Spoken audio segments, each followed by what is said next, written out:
You need to avoid these mistakes in Borderlands 4. I've got for you 8 tips and tricks and things that I wish I knew sooner for my first playthrough. This video is going to highlight key mistakes to watch out for, and by avoiding these mistakes, you're going to have an all-around better experience when first starting Borderlands 4. So if you guys are new here, consider subscribing. Now let's get into this.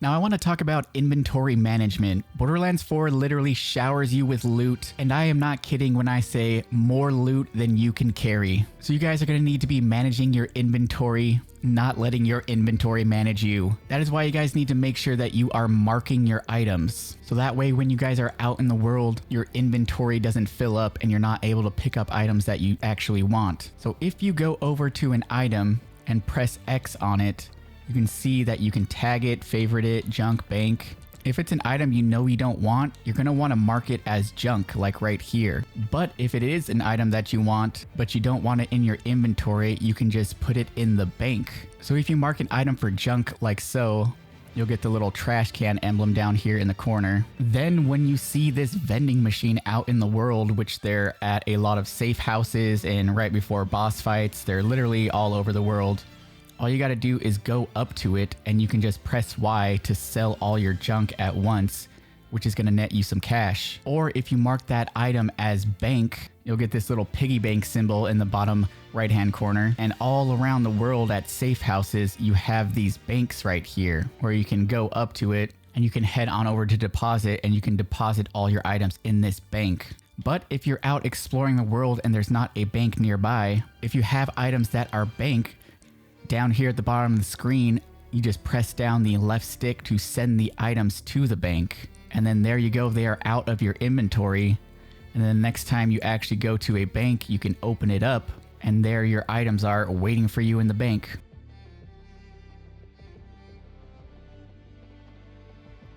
Now the next tip I want to go over has to do with your skills. Now most games out there utilize some sort of skill tree, and a lot of them have the ability to just refund your skills in case you want to respec, in case you try out a build, you end up not liking it. You can just refund those points and put them somewhere else. That is not how it works in Borderlands 4. As you can see, I have some skills unlocked here, but as I hover over them, there is nowhere in the menu that says refund. So once you spend a skill point, you are stuck with it.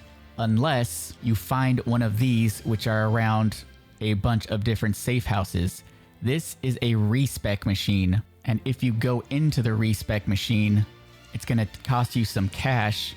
But as you can see now, when I hover over these skills at the bottom, you can respec the tree, you can respec all. This is how you get those skill points back, and it's something that I wish I knew a lot sooner. At first I invested into the phase familiar, just a couple of points, and until you start unlocking further skills in this tree, it feels really weak, whereas the dead ringer skill tree feels pretty strong even though you're pretty early into the tree. But I thought I was just stuck with those skills, and I only recently found out this is how you respec your skills. But with that being said, make sure you guys are mindful of the skills that you guys are spending, because like I said, it is going to cost you a good chunk of cash to respec. And the more skills you've already unlocked, the higher the cost is every time you respec. So keep that in mind.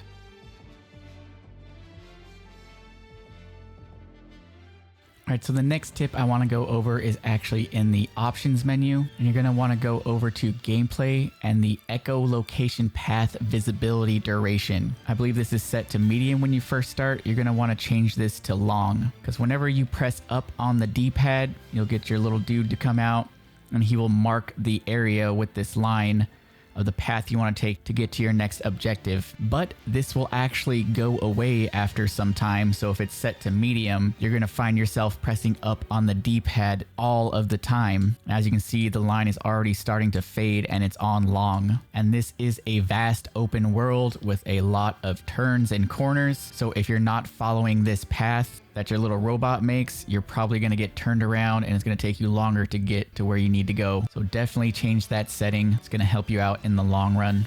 And another setting you're going to want to change that I found very helpful is in the gameplay tab, and it's all the way down here called toggle radar display. At default, it is on the compass mode, which is only going to give you this compass up here at the top. Now, if you look at the compass here at the top, it's turned red, indicating that there are enemies nearby, but it is not very descriptive in telling you exactly where they are. But if you toggle the radar on, as you can see, now we have a radar and you can see exactly that they're over here. And as soon as we start to get closer, it'll actually individually show you the location. See, like now one's behind me, and it just makes for a more smoother gameplay, makes you more aware of your surroundings. So I highly suggest that you use this option.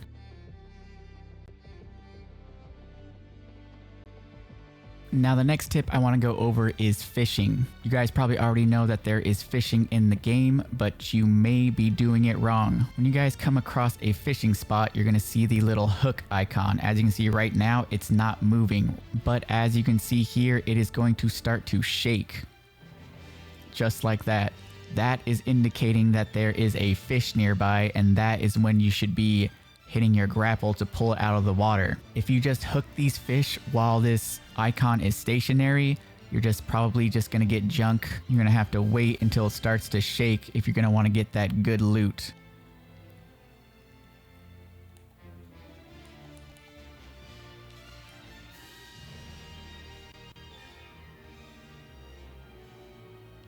So just keep that in mind while fishing. You don't want to spam your grapple. You gotta wait for the right moment.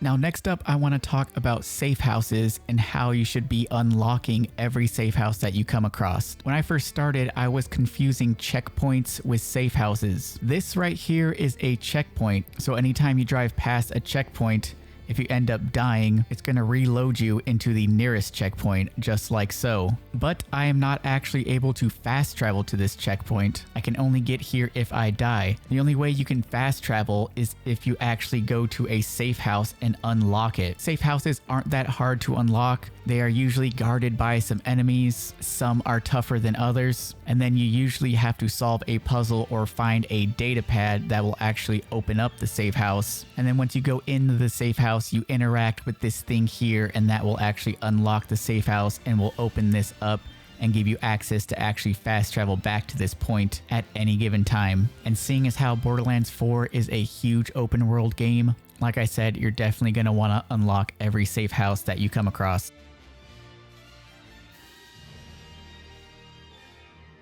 Alright, so another thing that I wish that I knew much sooner on in game is that you can actually make your vehicle faster. If you head on over to the customization tab, scroll over to vehicle, you have this tab here called hover drive. And in these hover drives that you unlock, as you can see, some have a higher speed and a higher acceleration. Like the Malawan has 4 nodes for speed, whereas the Jacobs only has 2 nodes. So if I apply this one, now my speeder is going to be faster as opposed to if I had the Jacobs hover drive on. And the way you unlock these is literally just by playing with the guns. So if you really like the Jacobs guns, you get a lot of kills with it. Eventually you're going to unlock the hover drive for the Jacobs.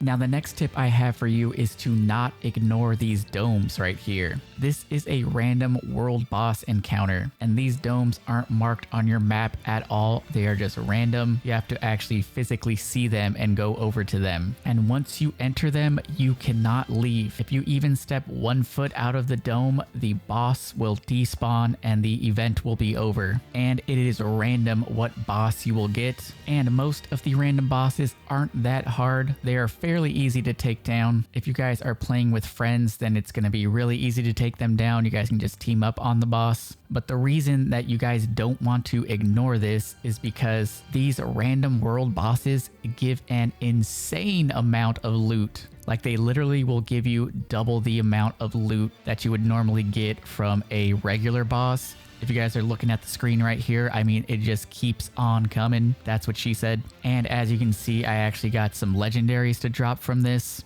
So if you see this bubble spawn out in the world, don't just drive past it, drive over to it. Don't ignore it because you're going to be missing out on a ton of loot.